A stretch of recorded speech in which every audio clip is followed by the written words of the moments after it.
El aire del gran salón del castillo de Tívoli no olía a incienso ni a promesas reales, sino a un miedo tan antiguo como sus muros de piedra. Un miedo que se aferraba a los tapices, que se arrastraba por las rendijas de las puertas y que encontraba su hogar en la mirada de la reina Bóvedas. Ella era, en las crónicas de la época, la encarnación de la gracia. Una princesa que había llegado a la corte de su esposo, el rey, con la inocencia de un cuento de hadas, pero que ahora vivía una pesadilla de carne y hueso.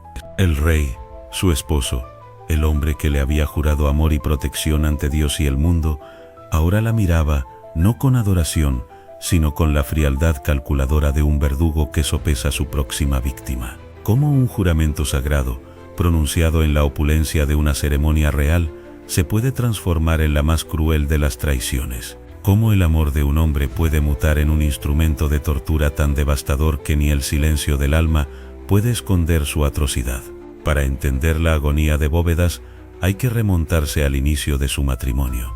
Ella era una joven hermosa, una pieza en el tablero de ajedrez de la política europea, pero con la esperanza de encontrar un amor verdadero. Su boda con el rey de un poderoso reino fue, para el mundo, la unión perfecta. Era una princesa con la piedad de una santa y la delicadeza de una flor, y él era un monarca de presencia imponente, con una reputación de justicia y fuerza. Las crónicas hablan de una corte que, en sus primeros años, brillaba con la luz de su felicidad. Un príncipe y una princesa de cuento de hadas que por fin habían encontrado su felices para siempre. La narrativa de su amor fue el principal espectáculo en Europa, un faro de estabilidad en tiempos tumultuosos, pero los cuentos de hadas rara vez cuentan el final verdadero. Con el paso del tiempo, la máscara de un rey benevolente se fue agrietando. La presión del poder, las intrigas de los nobles, la constante amenaza de guerra y la paranoia por una conspiración inexistente comenzaron a carcomer su alma.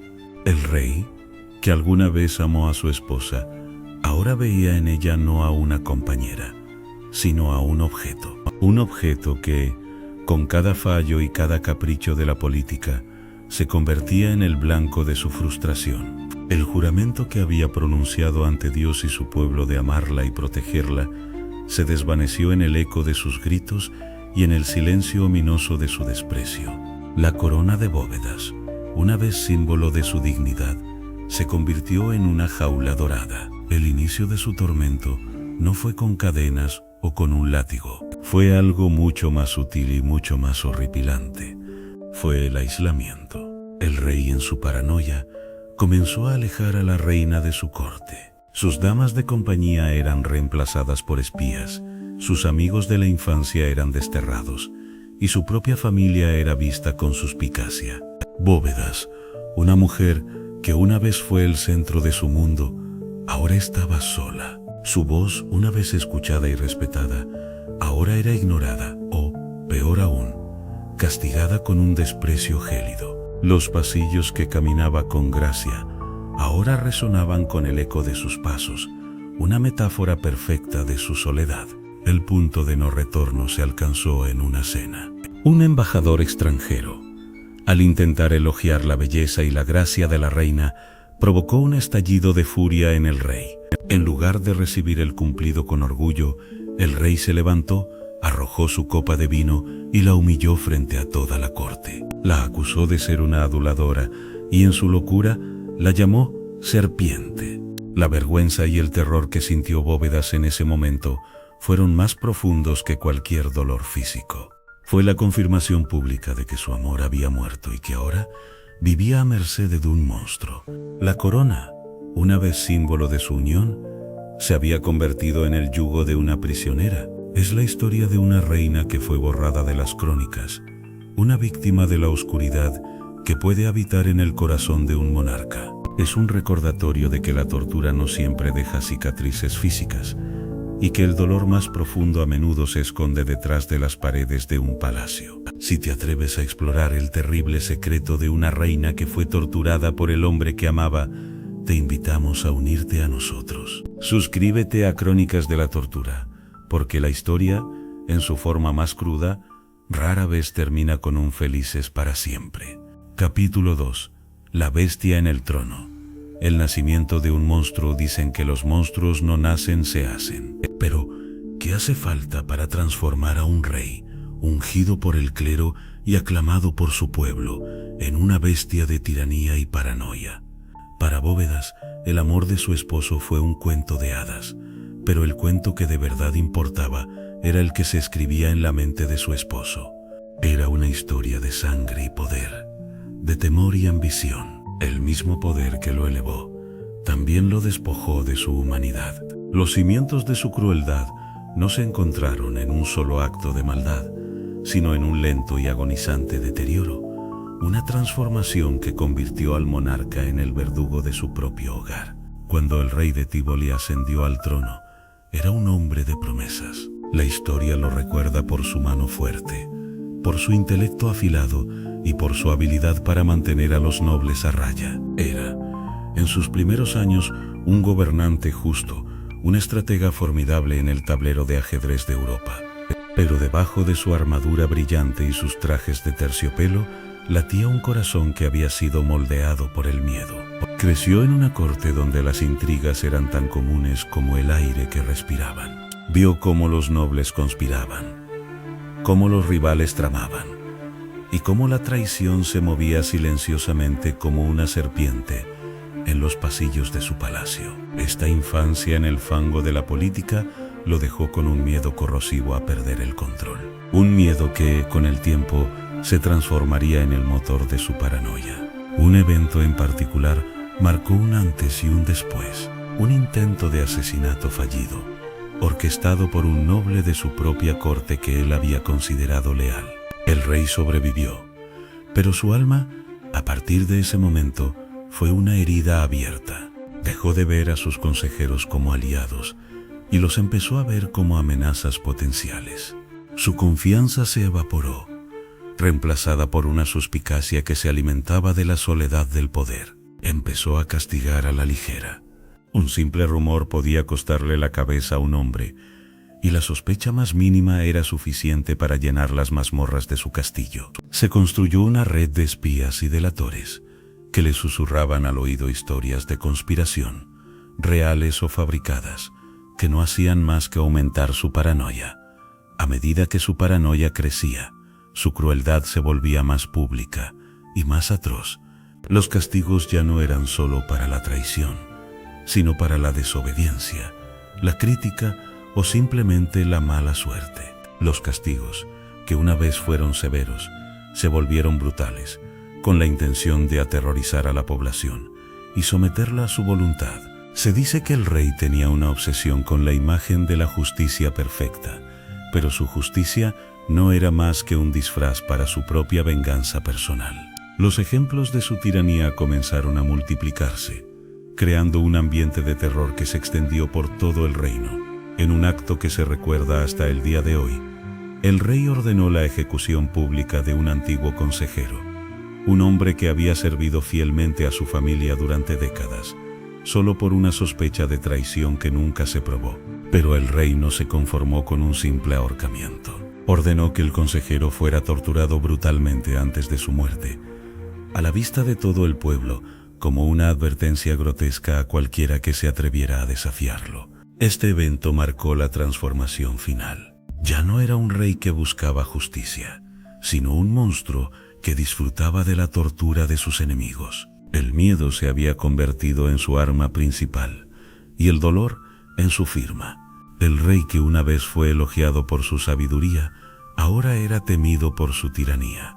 Su reinado se había transformado en un caldero de terror, y su propio castillo, una prisión gigante, donde su palabra era la única ley. Y en el centro de todo este horror, se encontraba la reina Bóvedas, la última persona que había creído en su bondad, la mujer que había compartido su vida, su trono y su cama. Ahora era una prisionera en su propio hogar, a merced de un hombre que había perdido su humanidad en su búsqueda de poder. El escenario estaba preparado para el siguiente acto de esta tragedia, un drama que se libraría no en el campo de batalla, sino en las silenciosas y sombrías estancias de un palacio. Capítulo 3. La jaula dorada, el inicio del tormento silencioso. ¿Qué sucede cuando un palacio se convierte en una prisión y los juramentos de amor se transforman en las cadenas más pesadas? El tormento de Bóvedas no comenzó con gritos o con golpes. Inició de una forma mucho más insidiosa y cruel. Se desplegó lentamente, como una telaraña silenciosa de abuso psicológico, un veneno que el rey, en su paranoia, le administraba a diario. Su intención no era matarla de inmediato, sino romperla, desmantelar su espíritu, destruir su alma antes de destruir su cuerpo. Fue un acto de crueldad tan metódico y sádico que la historia casi lo borró. Fue el tormento de una reina en su jaula dorada.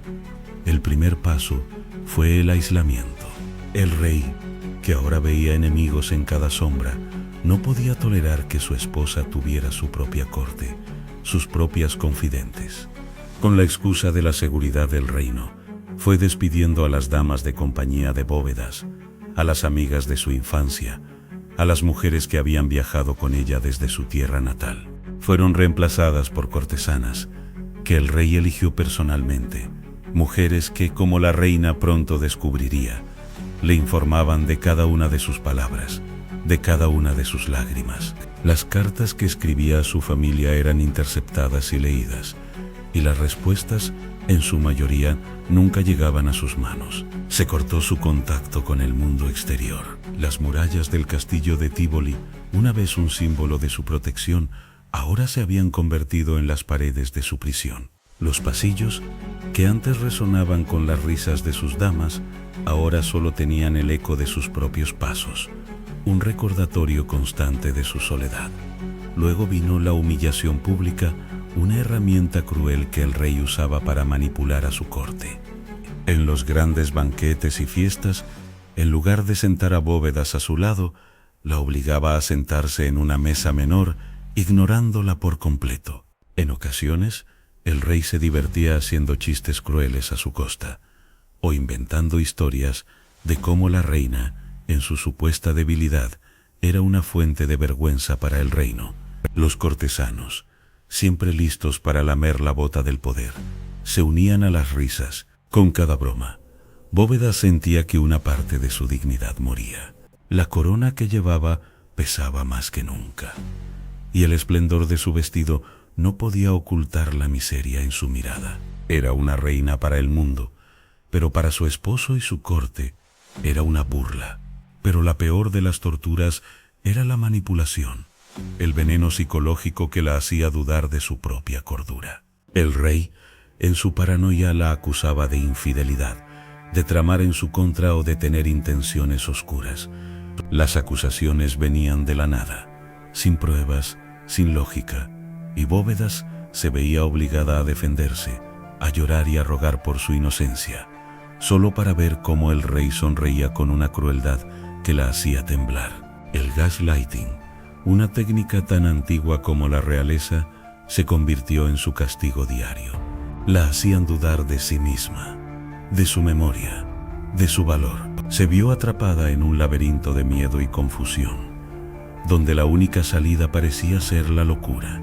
El punto de inflexión, el momento en que se rompió por completo, llegó cuando una de sus pocas confidentes restantes, una mujer a la que le había confiado sus más profundos miedos y sus más oscuros secretos, resultó ser una espía del rey. Esta mujer, en un acto de traición inimaginable, le reveló a Bóvedas que había estado informando de cada una de sus palabras al rey, que cada lágrima, cada súplica, cada momento de dolor que había confiado, había sido utilizado para alimentar la paranoia de su esposo, la última de las esperanzas de la reina.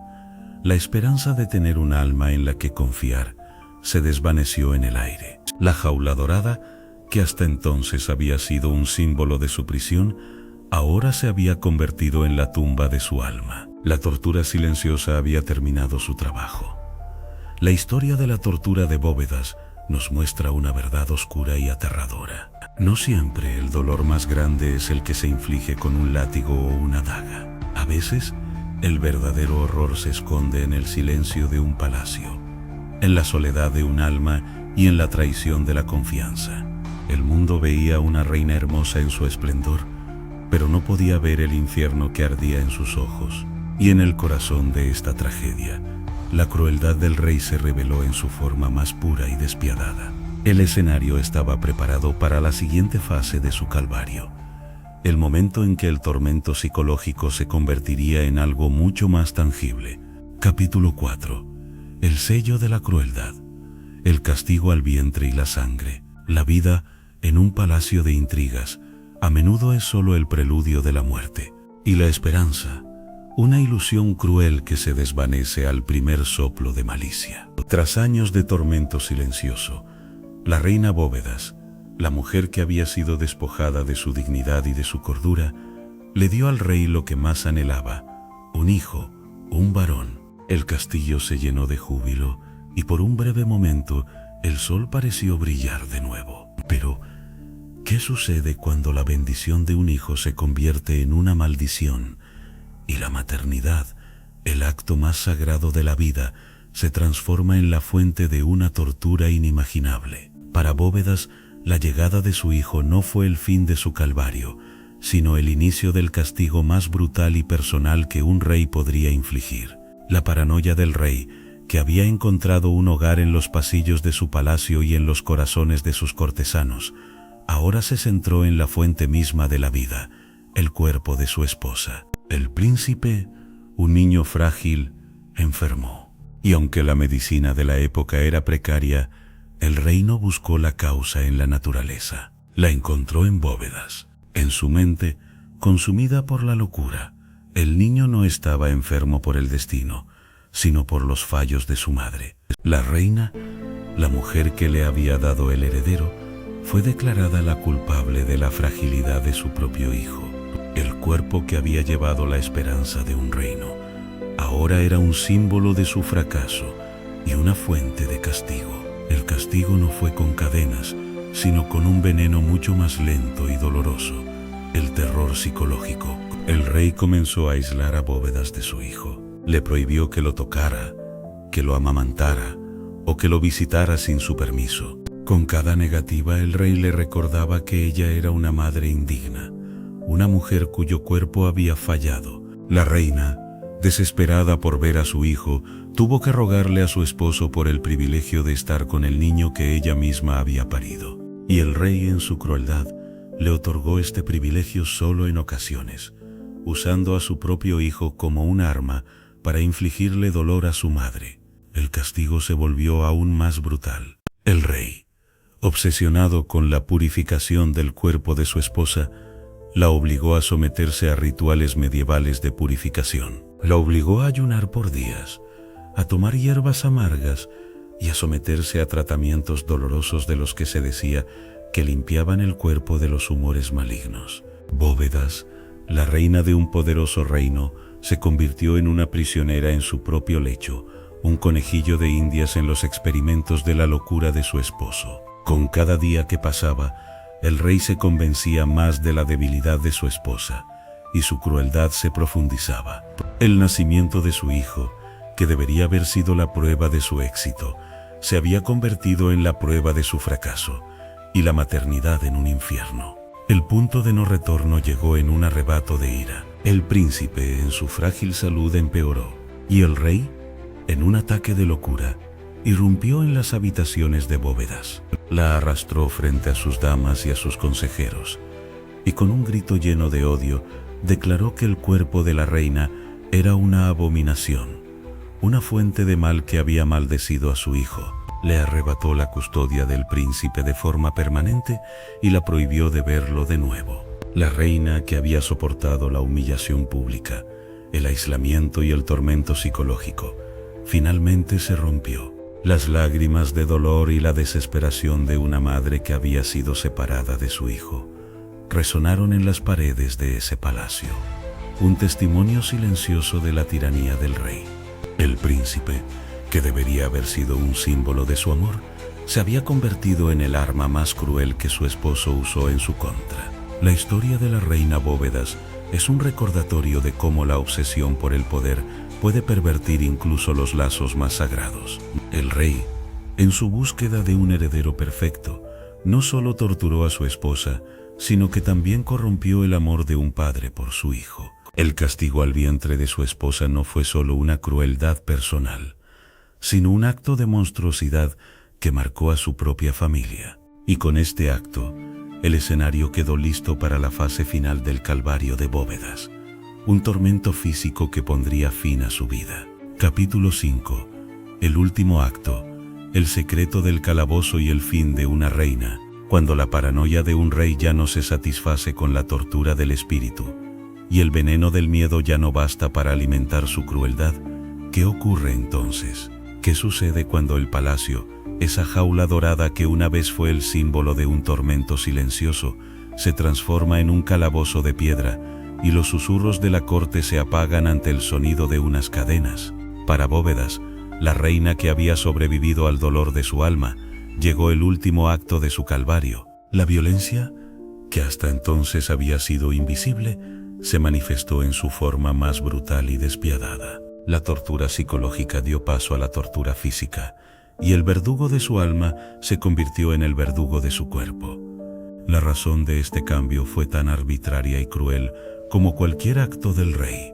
La salud del príncipe, lejos de mejorar, empeoró, y la locura de su padre, lejos de apaciguarse, se volvió más intensa. Convencido de que la debilidad del niño no solo era culpa del cuerpo fallido de su madre, sino de la malicia que emanaba de ella, el rey tomó la decisión final. La reina, la mujer que una vez fue el centro de su mundo, fue declarada una traidora, una bruja, la fuente de toda la desgracia del reino, y en un acto de crueldad extrema, ordenó que fuera confinada a un lugar donde nadie pudiera verla, donde su agonía se desarrollaría en secreto. Bóvedas fue llevada a las mazmorras de un castillo abandonado, un lugar olvidado, oscuro y frío.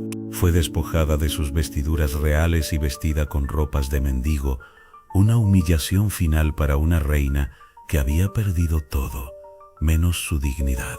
El lujo de su palacio fue reemplazado por la miseria de un calabozo, la seda por la paja y el calor del fuego por la humedad de las paredes. Y allí, en ese lugar maldito, comenzó la tortura silenciosa. No fue un espectáculo público con horcas y látigos, sino un tormento personal, diseñado para romper su cuerpo de la misma manera que su espíritu había sido roto. El rey ordenó que se le diera un mínimo de comida, apenas suficiente para mantenerla viva, pero no lo suficiente para darle fuerza.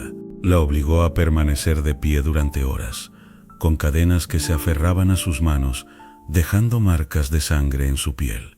El frío de la mazmorra se convirtió en su castigo constante, y la soledad, su única compañera. Bóvedas, la reina que una vez caminó por los salones más hermosos de Europa, ahora se arrastraba por la paja de su celda, su cuerpo una sombra de lo que fue. Pero incluso en su miseria, un último acto de desafío la mantenía viva.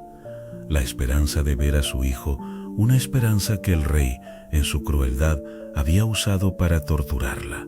El final de Bóvedas no fue un grito de dolor, sino un suspiro silencioso. Un día, después de semanas de tormento, su cuerpo, consumido por el hambre y el frío, finalmente se rindió. Murió sola, en la oscuridad, en la paja de su calabozo, sin un médico, sin una dama, sin un sacerdote. Murió como había vivido los últimos años de su vida, en silencio y en la más absoluta soledad.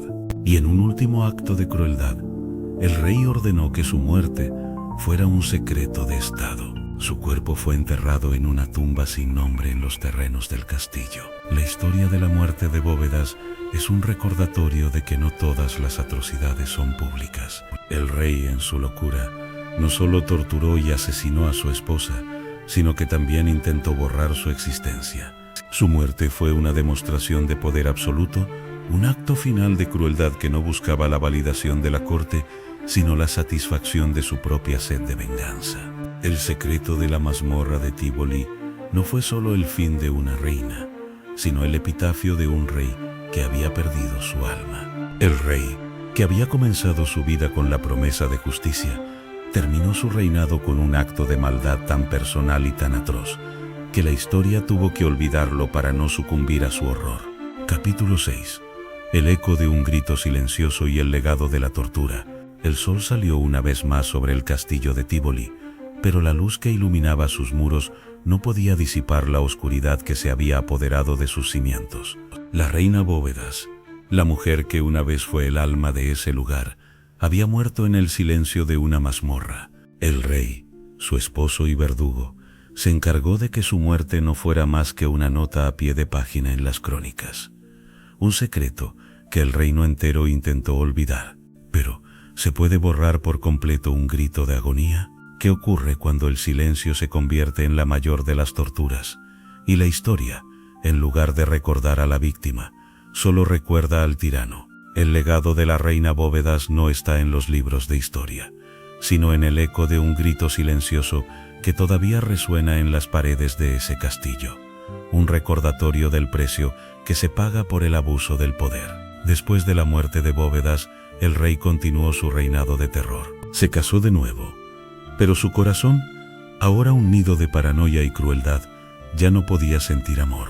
Sus esposas se convirtieron en figuras de cera, marionetas que el rey manipulaba a su antojo. El miedo que una vez había sido un susurro en la corte se convirtió en un grito constante que atormentaba al reino. La paranoia del rey se intensificó, y su crueldad, que había encontrado un hogar en la mazmorra de Bóvedas, ahora se desató sobre el pueblo.